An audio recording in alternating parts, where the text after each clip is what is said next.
Ahora vamos a compartir un poco del Evangelio de la Biblia. Desde ahora vamos a compartir de una forma un poco más extensa. En los tiempos pasados hemos compartido que el Evangelio es que Jesús es el Cristo. Esto es lo que pudimos confirmar. Así que ahora vamos a compartir qué significa que Jesús es el Cristo. Por eso es que en los siguientes videos vamos a explicar qué significa Cristo, qué es lo que es su significado y qué es lo que hizo Jesús. ¿Por qué Jesús es el Cristo? Y después de esto, ¿qué significa en general o en total que Jesús es el Cristo? De esa manera vamos a proseguir. Así que vamos a hablar de qué significa Cristo y qué es lo que hizo Jesús. Y por eso es que Jesús es el Cristo. Este es el significado, que Jesús es el Cristo y debemos de creer que Jesús es el Cristo. Y para hablar de esto, primeramente debemos de entender al Cristo. Para entender a Cristo, primeramente debemos de entender la razón por la que Él vino a esta tierra, la razón por la que el Padre envió a Cristo. No es otra razón, sino para salvarnos, para rescatarnos. Y si es así, entonces, para conocer la razón por la que el Cristo ha venido a esta tierra desde otro ángulo, debemos de percibir cuál es el problema que tiene el ser humano. Para entender cuál es el problema del ser humano, nosotros debemos de entender cómo es que Dios creó al ser humano. Cuando Dios creó al ser humano, el hombre desde el principio, ¿cómo fue? Debemos de entender esto. Y así podremos entender cuál es el problema hoy y podremos entender cuál es el Cristo, cómo Él resolvió el problema. Así que durante este siguiente tiempo queremos hablar acerca de cómo fue el hombre original y de qué problema es el que tiene y en qué problema ha caído. De esto es lo que queremos hablar. Así que así es lo que podemos explicar acerca del Cristo, para qué vino el Cristo. De esa manera lo vamos a explicar. En este tiempo, Dios creó al ser humano, lo creó de acuerdo a su imagen y semejanza, es lo que dice la Biblia. Realmente, esto es algo muy sorprendente. Yo tengo 4 hijos. Y estos 4 hijos se asemejan a mí.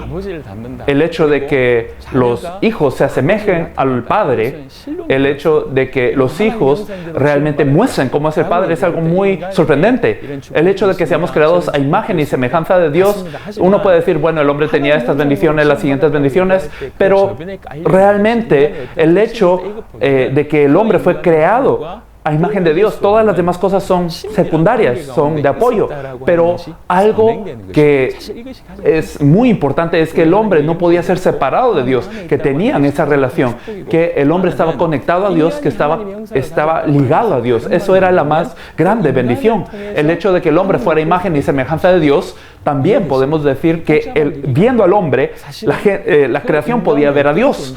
No es algo complicado. El hombre era un ser que manifestaba a Dios. Por eso es que el hecho de que el hombre, siendo creado a imagen de Dios, claro que podemos decir que tenía ciertas características, tenía cierto poder, tenía varias cosas que son buenas. Tenía posición, claro que es bueno. Pero lo más importante es que desde el principio nosotros fuimos creados como hijos de Dios. Desde el principio fuimos creados para manifestar al Padre. Desde el principio no podíamos ser desconectados de Dios. Fuimos conectados de esta manera. Estábamos en el Padre y el Padre en nosotros. Estábamos en este estado tan sorprendente y esta podemos decir que es la bendición más grande. Dios es el bien, Él es la vida y Dios es la fuente de toda bendición. Es el todo en todo. Y estábamos conectados con Él. Estábamos dentro de Él. Y esto es lo que quiere decir que el hombre ha sido creado a la imagen de Dios. Podemos ver que esto es algo primero que podemos entender.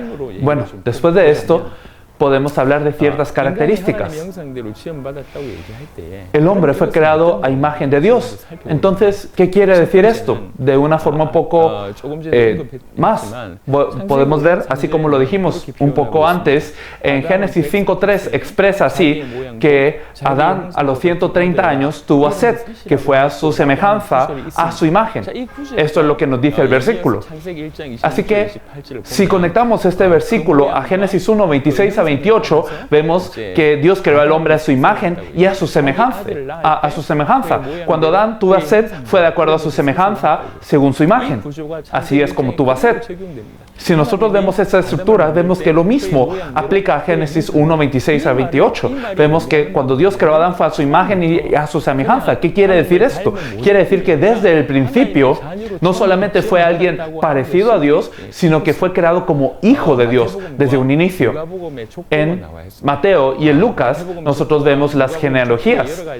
Las genealogías en Mateo y en Lucas son un poquito diferentes. Especialmente nosotros vemos en Mateo que las genealogías vienen desde los antecesores, pero nosotros vemos que la genealogía en Lucas va como regresando a los antiguos. Uno de ellos se enfoca en José y otro en María, pero en Lucas especialmente vemos que mientras va describiendo a los ancestros, a las, por ejemplo, el padre de José era quién y luego quién, y entonces después el padre de Jacob era Isaac y el de Isaac era Jacob, y así, pero no termina en Adán. Nosotros vemos que el padre de Adán era Dios.